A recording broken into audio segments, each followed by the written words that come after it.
ভাইরা আমার, আমরা মনে করি অনেকে কোরআন রিডিং পড়া শিখছি ছোটবেলায়, আমার বোধ দায়িত্ব শেষ। না ভাই, আপনি ছোটবেলা যদি কোরআন না শিখে থাকেন, দুর্ভাগ্যবশত যদি আপনার সেই নসিব না হয়, তাহলে আপনি এখনই কোরআন শেখার জন্য অনলাইনে অফলাইনে বিভিন্ন প্রোগ্রামে জয়েন করেন এবং বিভিন্ন অনুষ্ঠানে বিভিন্ন আসরের সাথে গ্রুপের সাথে যুক্ত হয়ে আল্লাহর কালামটা শুদ্ধ রূপে তেলাওয়াত করার জন্য চেষ্টা শুরু করে দেন। শুদ্ধ রূপে যদি কোরআন তেলাওয়াত আপনি করেন, অথবা ছোটবেলায় শিখছেন শুদ্ধ অশুদ্ধ জানেন না, তাহলে এখন ওলামাদের কাছে হাফেজদের কাছে গিয়ে নিজের কেরাত কতটা শুদ্ধ অশুদ্ধ সেটা চেক করে নেন। আল্লাহ তাআলা পরিপূর্ণ শুদ্ধ করার তৌফিক দিয়েছেন, আপনার কাজ শেষ না। এখন কোরআন একদিক থেকে তেলাওয়াত করবেন, আরেক দিক থেকে বোঝার চেষ্টা করবেন ইনশাআল্লাহ। আল্লাহ তাআলা কোরআনে বলেছেন, ইন্না নাহনু নাযালনা যিকরা ওয়া ইন্না লাহু লাহাফিজুন। আল্লাহ তাআলা আরো বলেছেন কোরআনে কারীমে যে ওয়ালাকাদ ইয়াসসারনাল কুরআনা লিযিকরি ফাহাল মিন মুদ্দাকির। আমি এই কোরআনকে উপদেশ গ্রহণ করবার জন্য সহজ করে দিয়েছি, যে এখান থেকে মানুষ সহজ উপদেশ গ্রহণ করতে পারে, তার জীবনের পাথেয় সংগ্রহ করতে পারে।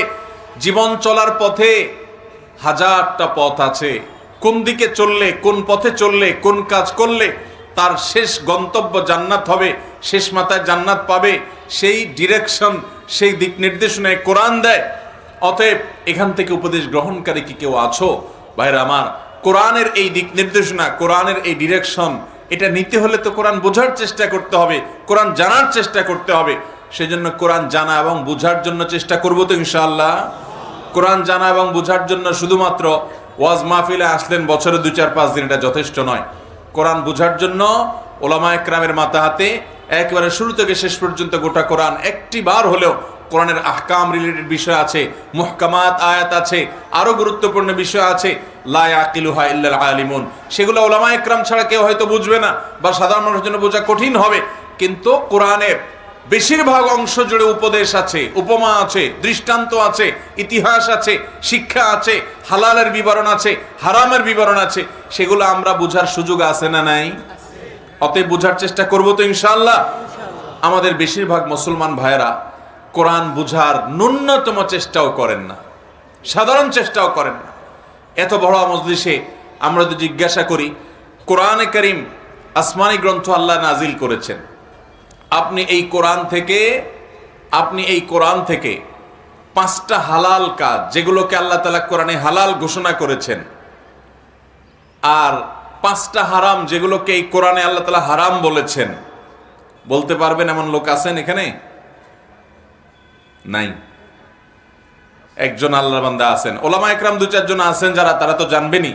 আমি সাধারণ ভাইদের কথা বলছি, আমাদের জেনারেল শিক্ষিত ভাইরা যারা আছেন, ব্যবসায়ী যারা, চাকরিজীবী যারা, বিভিন্ন শ্রেণী পেশা আছেন, কয়জন মানুষ আছেন যে বলতে পারবেন কোরআন থেকে 5টা হালাল, কোরআন থেকে 5টা হারাম আল্লাহ তাআলা বলেছেন, আপনি সেগুলো বলতে পারবেন? আমরা কিন্তু বলতে পারবো না। তার মানে কোরআন বুঝে পড়ার যে গুরুত্ব, এটা বিন্দুমাত্র আমাদের নাই। আমি যদি বলি যে এই কোরআনের 5টা আয়াত মুখস্থ বলতে পারবেন কে, তাহলে তো সবাই হাত তুলতে পারবেন, ঠিক না ভাই? ঠিক। ভাইরা আমার, কোরআন যদি না বুঝেও কেউ তেলাওয়াত করে অবশ্যই সওয়াব হবে, না বুঝেও যদি তেলাওয়াত করে অবশ্যই কি হবে? সওয়াব হবে। নবী করিম সাল্লাল্লাহু আলাইহি সাল্লাম বলেছেন, যে ব্যক্তি কোরআনের একটি হরফ পড়বে, একটি অক্ষর পড়বে, আল্লাহ তাআলা তাকে 10টি নেকি দিবেন। এখানে তিনি বুঝে পড়ার শর্ত দেন নাই। কিন্তু ভাইরা, কোরআন শুধু সওয়াব সংগ্রহের জন্য দুনিয়াতে আসে নাই, কোরআন আসছে হুদাল্লিল মুত্তাকিন, মুত্তাকিদেরকে পথ দেখানোর জন্য। সওয়াব তো আহরণ হবেই, এর পাশাপাশি এই কোরআন থেকে, কোরআন যেদিকে যেতে বলে সেদিকে যাব, যেদিকে যেতে নিষেধ করে সেদিকে যাব না। অবশ্যই উলামায়ে কেরামের তত্ত্বাবধানে থেকে, তাদের মাথা হাতে থেকে, তাদের দর্শে, তাদের পরামর্শ মোতাবেক আমরা কোরআন বোঝার চেষ্টা করব তো ইনশাআল্লাহ। ভাইরা আমার, কোরআন বোঝার যে মজা, যে স্বাদ, অনেক জেনারেল শিক্ষিত ভাই আমি দেখেছি, অনেক বোন আমি দেখেছি, যে তারা কোরআন বোঝার স্বাদ যদি পেয়ে যান, ইসলামের প্রকৃতির স্বাদটা তারা আস্বাদন করতে থাকেন।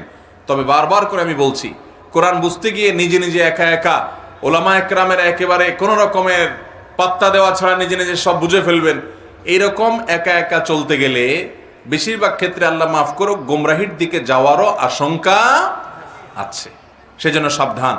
অবশ্যই বিদগ্ধ বিচক্ষণ ওলামায়ে কেরামের সাথে পরামর্শ করে, এ বিষয়ে যারা অভিজ্ঞ তাদের সাথে পরামর্শ করে, তাদের গাইডলাইন এবং তত্ত্বাবধানের মধ্যে থেকে কোরআন বোঝার চেষ্টা করব তো ইনশাআল্লাহ। আল্লাহ তাআলা আমাদেরকে তৌফিক দান করুন।